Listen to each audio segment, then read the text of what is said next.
Oh oh! Avalanche ou bien? Alors on se retrouve aujourd'hui pour une petite vidéo un peu spécifique.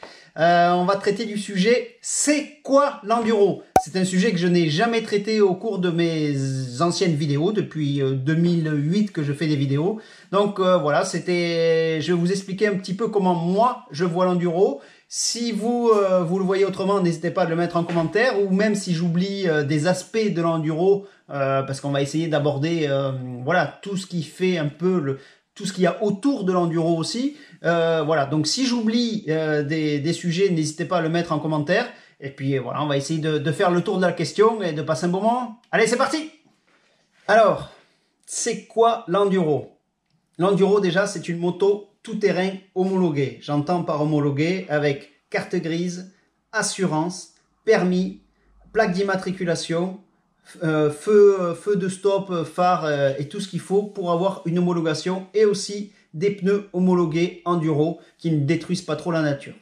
Si vous roulez avec des pneus cross, déjà vous allez bousiller complètement les chemins et c'est pas du tout adapté à la pratique de l'enduro. Et pourquoi il vous faut permis, assurance, carte grise et avoir une moto homologuée? C'est parce que les chemins sont ouverts à la circulation et régissent des mêmes lois que la route. Donc vous devez avoir, vous pouvez très bien rouler avec une enduro sur la route et rouler dans les chemins, c'est les mêmes lois de circulation. Donc il vous faut permis, assurance, carte grise et tout ce qu'il faut habituellement sur la route. Si vous roulez en motocross dans les bois, sachez que c'est interdit. C'est interdit parce qu'une motocross n'est pas homologuée. La seule possibilité que vous avez, si vous avez une motocross, vous ne pouvez pas les rouler dans les chemins, vous pouvez rouler dans un bois privé, fermé. Par exemple, votre bois personnel, là, vous avez la possibilité de rouler avec votre cross sans besoin de permis, de carte grise, parce que vous êtes chez vous, vous êtes sur un terrain privé. Sinon, il vous faudra absolument, pour rouler dans les bois, permis, assurance, carte grise et tout ce qu'il faut pour être dans les règles. Donc ça, c'est la partie administrative. Il y a deux grandes familles de l'enduro qui se détachent. Il y a deux grands aspects, on va dire. Il y a l'aspect loisir et l'aspect compétition, parce que l'enduro est devenu une discipline. L'enduro, c'est une moto, mais c'est une discipline aussi. Donc, on le pratique ou en loisir ou en compétition. Mais voilà, c'est pas que ça non plus. C'est une passion avant tout. C'est un état d'esprit, c'est pas mal de mécanique, l'entretien, la recherche de solutions pour différents problèmes qu'on a. C'est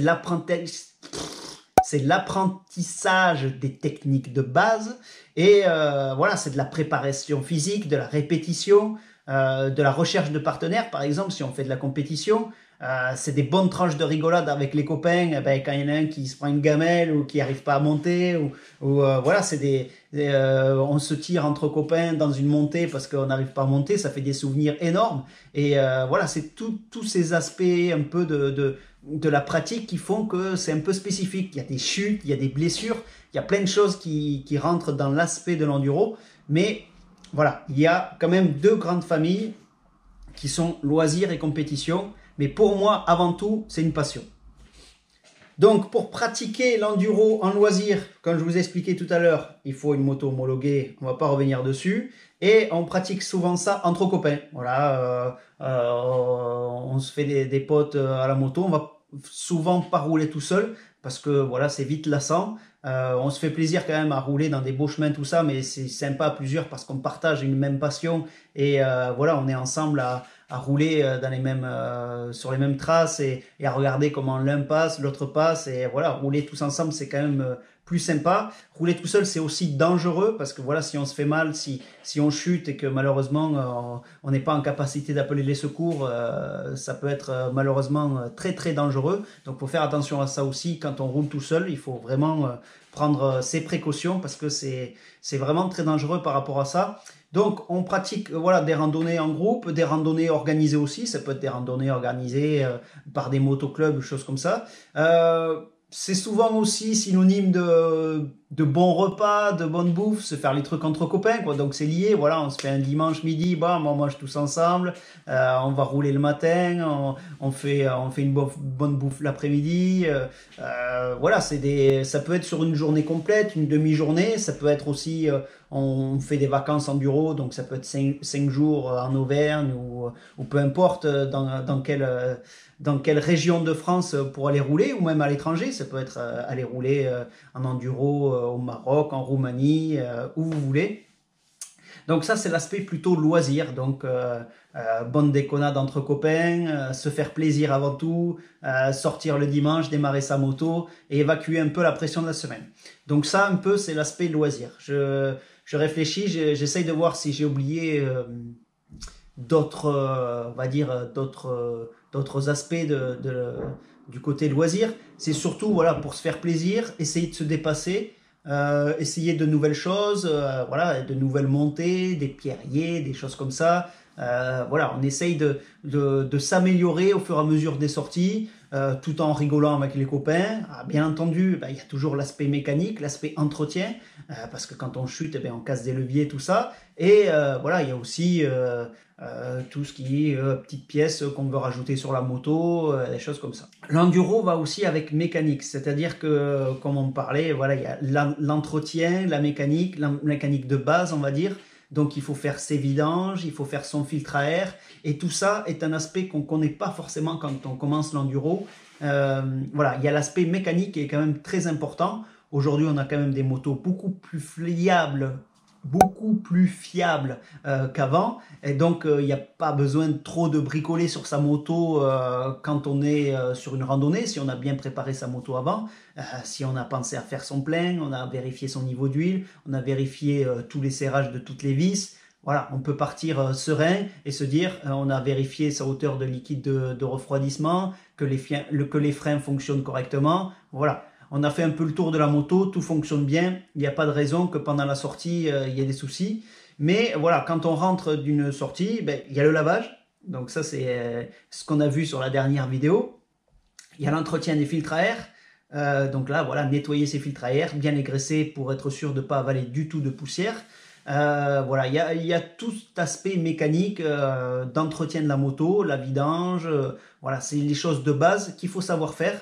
Parce que on va être amené à le faire régulièrement pendant notre année d'enduro. Donc qu'on roule peu ou beaucoup, il faut de toute façon faire ses filtres à air, ses vidanges, et puis après s'il y a de la grosse mécanique, peut-être l'amener au garage ou le faire soi-même. Mais là voilà, après ça dépend des capacités de chacun, mais de base il faut savoir faire ses filtres à air et au moins sa vidange et regarder un peu toutes les vis, les serrages des vis, des choses comme ça. Donc ça, c'est les choses qu'il faut savoir faire de base en mécanique pour pouvoir aussi pratiquer enduro, parce que voilà, ça va ensemble.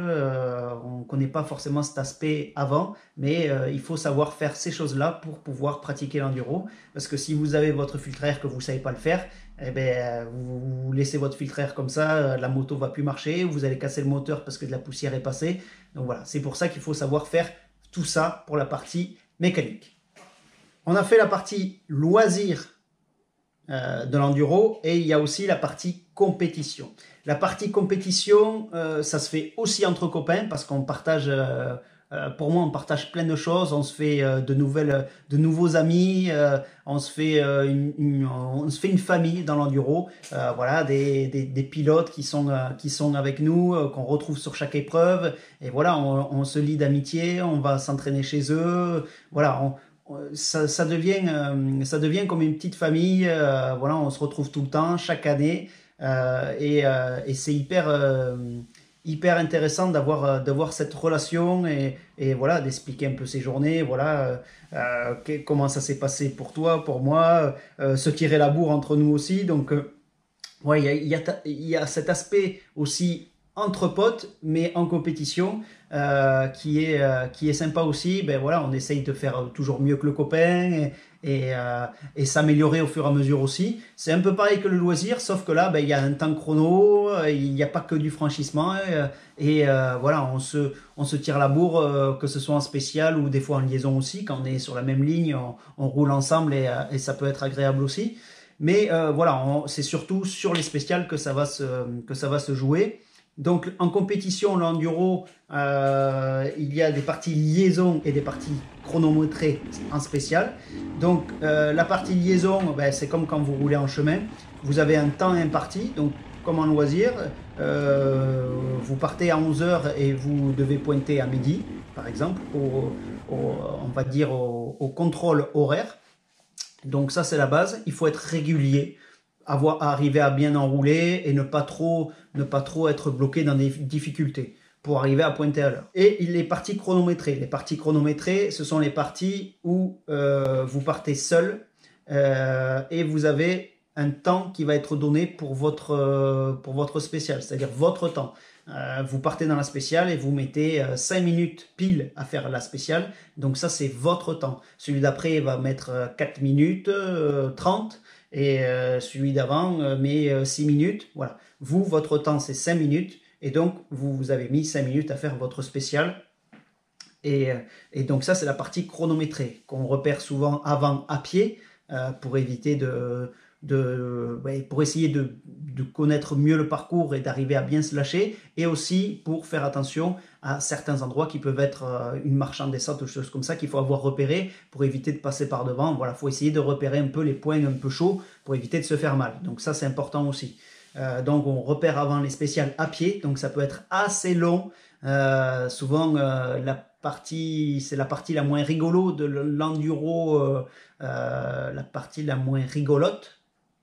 Bon, la partie la moins fun de l'enduro en compétition, c'est le repérage. Au début, voilà, on traîne des pieds pour les repérer parce qu'on n'aime pas ça, et marcher pendant 2 heures sur une spéciale, et qu'à la fin, sur la moto, ça va donner 5 minutes. Voilà, c'est un peu lassant, c'est un peu long, mais finalement, ça fait partie du jeu, il faut s'y habituer, et finalement, on trouve un intérêt à faire tout ça après, mais voilà, il faut une certaine expérience.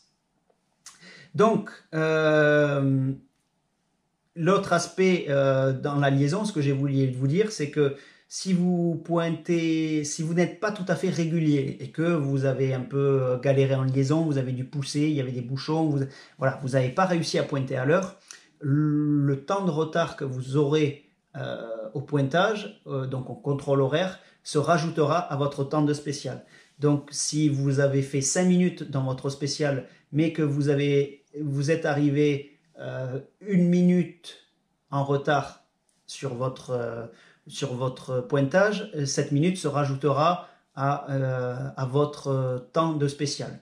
Après, il y a des aspects un peu plus techniques, c'est-à-dire que toute minute commencée, voilà, on a perdu. C'est-à-dire que si vous deviez pointer à 11 h et que vous arrivez à 11h01, là, je veux dire, là, vous avez le temps de pointer jusqu'à 11h59 et quand la minute est passée, c'est trop tard.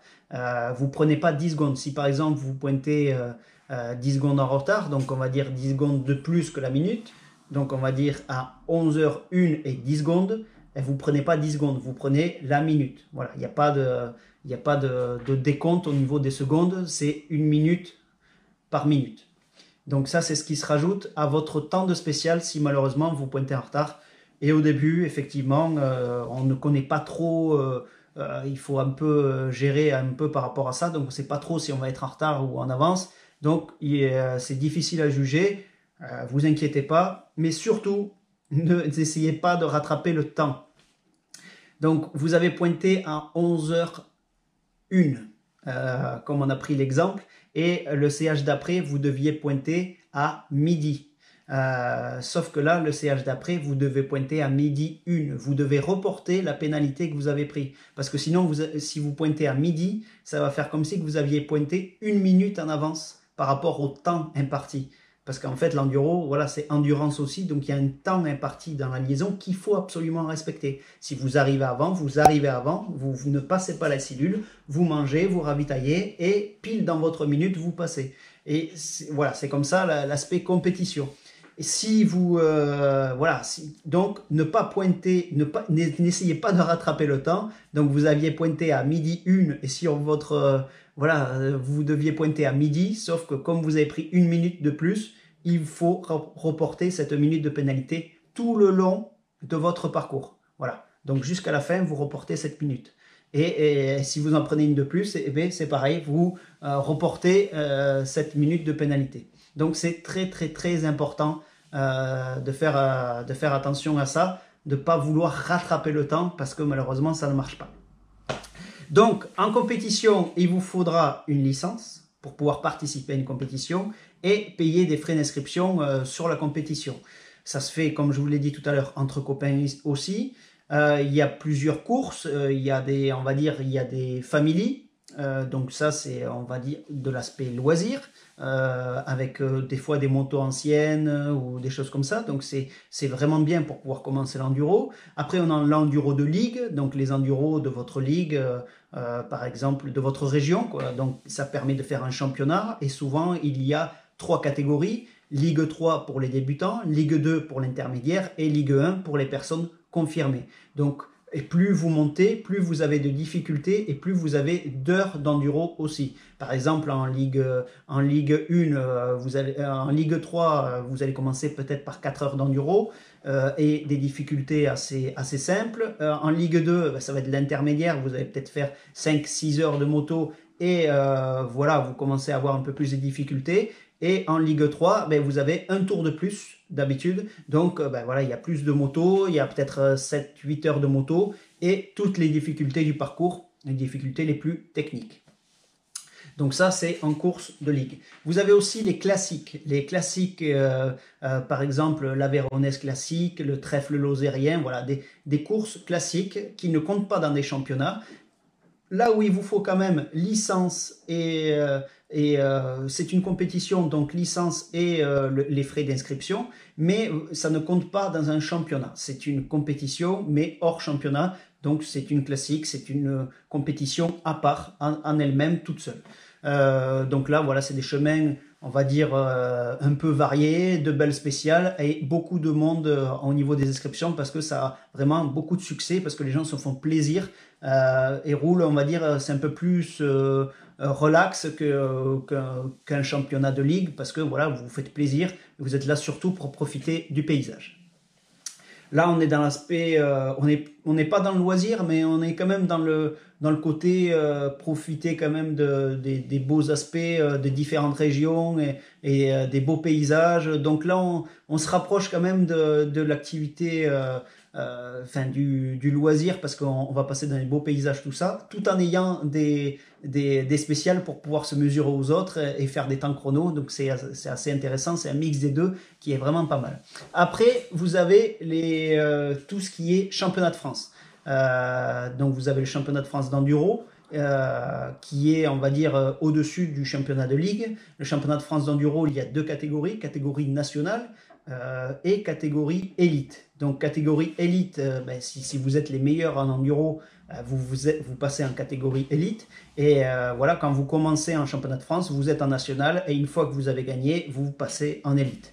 Donc des catégories de cylindrée, 3 catégories de cylindrée, E1, E2, E3, 125 de temps et 254 temps, ça c'est la première catégorie. Deuxième catégorie, 254 temps, je vais y arriver, 252 temps et 450. Et troisième catégorie, 302 temps et 504 temps. Vous retrouvez ces catégories aussi en championnat de ligue et dans différentes compétitions, mais c'est à peu près ça. Il y a aussi d'autres catégories avec les juniors, les vétérans, mais voilà. Après, vous avez on va dire, ces catégories supplémentaires qui se rajoutent, où là, il ne va pas y avoir de cylindrée. Par exemple, en vétéran, vous roulez avec la moto que vous voulez. C'est l'âge qui fait que vous êtes en vétéran. Vous avez aussi l'aspect en compétition, il y a les extrêmes aussi qui existent, donc les compétitions extrêmes. Donc en France, on a la chance d'avoir un challenge extrême.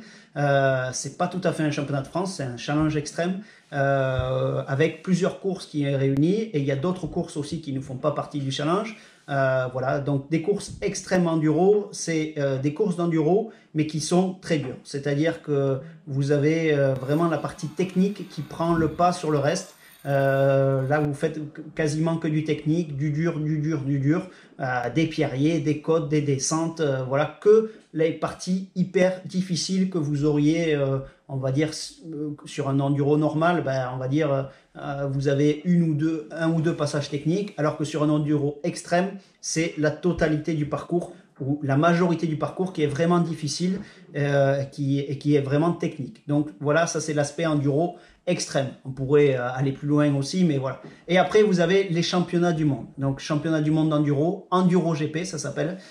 Donc, les GP d'enduro. Et donc là, ben, c'est la catégorie au-dessus, c'est le mondial. Donc, technique, ça reste un peu du même style, hein, ça reste les mêmes règles que le championnat de France. Liaison spéciale. Mais voilà, c'est beaucoup plus difficile et beaucoup plus élitiste, on va dire, au niveau des difficultés. On est aussi sur des spéciales qui se défoncent beaucoup plus parce que les pilotes roulent beaucoup plus vite, donc il y a des grosses ornières, il y a des choses qui font que ça devient beaucoup plus difficile. Et voilà, c'est, on va dire, le dernier, le dernier rempart, donc la position la plus haute en enduro, c'est quand même le championnat du monde d'enduro. Voilà, j'ai voulu vous dresser un tableau, le tableau de l'enduro, comment je le voyais moi. J'ai sans doute oublié plein de choses parce que voilà, il y a tellement de choses à dire. Mais avant tout, je reviens dessus, c'est une passion pour la moto déjà. Après pour la moto tout-terrain et après pour la nature parce que voilà, mine de rien, on est quasiment 90% dans la nature. Dans les bois, dans les forêts, dans les chemins, on voit des paysages magnifiques et ça c'est hyper grisant pour moi. C'est ce qu'il y a de plus amusant dans l'enduro. Faire de l'enduro sur la route ou quoi, voilà, pour moi c'est pas avec des difficultés artificielles. C'est pas ce que je préfère. Moi, j'adore ce qui nous est donné par la nature. Voilà, des grandes marches hyper techniques, des longues descentes. Voilà, quand on va rouler en montagne, il y a des paysages aussi magnifiques. Donc, voilà, moi, je préfère l'aspect nature de l'enduro. Et voilà, ce côté-là est vraiment merveilleux. Et comme je disais, c'est la passion pour la moto. Voilà, le fait de s'évader à l'esprit. Le tout-terrain. Voilà, le tout-terrain, c'est voilà, c'est la boue, c'est les bonnes rigolades entre potes, c'est les flaques d'eau, c'est les montées, les descentes, les parties techniques et la nature, voilà, qui nous permet de voir différents paysages. Donc c'est vraiment, c'est difficile à expliquer, mais c'est quelque chose qui nous fait vraiment du bien quand on a passé une semaine compliquée au travail, on démarre sa moto, on part rouler dans les bois, on évacue tout ça, on se concentre sur sa trajectoire, sur son, voilà, sur tout ce qui peut faire qu'on va se faire plaisir, on fait attention à sa vitesse, ses freinages, voilà, on doit être assez concentré. Et c'est vrai que ça permet d'évacuer un peu tout ce stress du quotidien et surtout se faire plaisir. Et ça, c'est vraiment avant tout pour moi. C'est du plaisir, du plaisir, du plaisir. Et ça, c'est hyper important. Même si des fois, pour la compétition, il faut avoir un aspect physique, donc il faut s'entraîner, il faut aller courir, il faut faire de la technique, c'est-à-dire il faut travailler sur la moto, il faut, avec la moto, voilà, il faut faire des stages de pilotage, des choses comme ça, mais ça doit rester un plaisir. Voilà. Se faire, quand on passe, voilà, plus de 5 heures sur la moto à faire de la mécanique parce qu'on ne veut pas être embêté pendant sa sortie. Il faut aimer ça aussi, c'est une passion. C'est peut-être pas ce qui est le plus fun au début, mais finalement, quand on se rend compte qu'on n'est jamais embêté côté mécanique, voilà, ça vaut le coup de passer un peu de temps dans sa moto aussi. Voilà, tout ça rentre dans la passion de la moto. Et moi, j'y rajoute aussi quelque chose qui vient en plus, c'est d'essayer de le faire partager. Donc j'essaye de le faire partager à travers, voilà, ben justement ces petites explications de moi, ma vision de l'enduro. C'est ce que j'essaye de faire partager à travers YouTube. Voilà, je fais des vidéos depuis 2008 et c'est vrai que j'aime vous faire partager mes compétitions, les classiques que je fais, les courses extrêmes, les championnats de France. Voilà, j'essaye de vous faire partager un peu tout ça à travers ma vision de l'enduro. Je fais aussi quelques sorties entre copains pour se faire plaisir et passer du bon temps. Mais c'est vrai que c'est plus ce que je faisais au début et maintenant je suis plus orienté compétition. Mais voilà, la passion est toujours là et pour moi je pense que c'est vraiment la partie la plus importante dans l'enduro. C'est ce qui pourrait me faire continuer encore longtemps à faire de l'enduro, même si j'ai mal partout, même si c'est compliqué, même si on se blesse, parce que malheureusement on arrive à se blesser quand on fait des mauvaises chutes ou des choses comme ça. Malgré tout ça, l'enduro pour moi ça reste une passion et ce serait vraiment difficile de m'en passer si je devais arrêter un jour. C'est comme une drogue, voilà, de pouvoir faire de la moto, se faire plaisir avec tous les aspects différents, s'entretenir physiquement pour pouvoir être mieux sur la moto, voilà, travailler sa technique sur la moto pour être encore meilleur dans les virages, essayer voilà, de travailler sur ses jambes parce qu'on a envie de mieux passer des difficultés et de moins se fatiguer. Voilà, il y a plein d'aspects dans l'enduro. Essayer de rouler relâché pour pas avoir mal au bras. Voilà, il y a plein d'aspects dans l'enduro, des aspects psychologiques, techniques, des recherches de solutions. Voilà, tout ça qui fait que c'est assez varié et c'est assez grisant de commencer la moto. Donc, si vous connaissez l'enduro, que vous pratiquez déjà, continuez, faites-vous plaisir. C'est hyper important. Et si vous voyez cette vidéo, que c'est la première fois que vous connaissez pas la discipline et que ça vous démange, j'espère que je vous ai apporté quelques explications sur ce qu'est l'enduro. Et puis voilà, n'hésitez pas, c'est vraiment, quand on plonge dedans, on n'arrive plus à en sortir, mais c'est vraiment une très bonne chose.